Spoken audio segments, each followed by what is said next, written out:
Purvanchal music present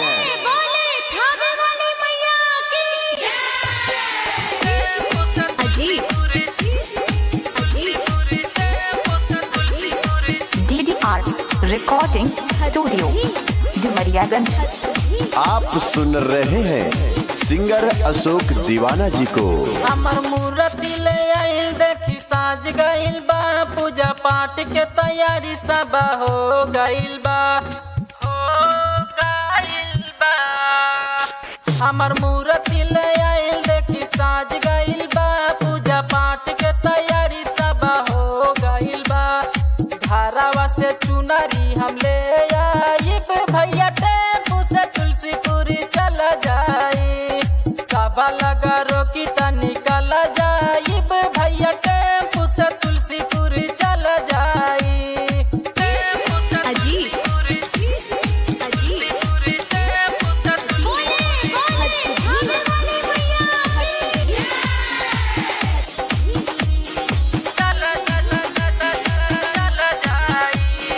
सांभे तले के ही जाएला भैया, देखी हो नारेल चुनरी, माई के पूजा करेल जाके पाटन देवी नागरी। सांभे तले के ही जाएला भैया, देखी हो नारेल चुनरी, माई के पूजा करेल जाके पाटन देवी नागरी।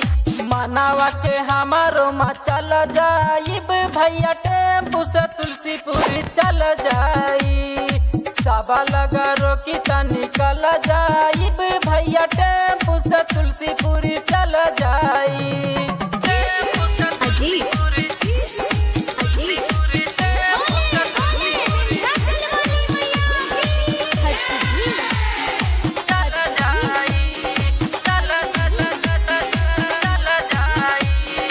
बम में छोड़ के आ जाया सोखे जाए के जिला बलरामपुर, जबले रहेला दिलीप देवरवा जाए न तू हो तुलसीपुर।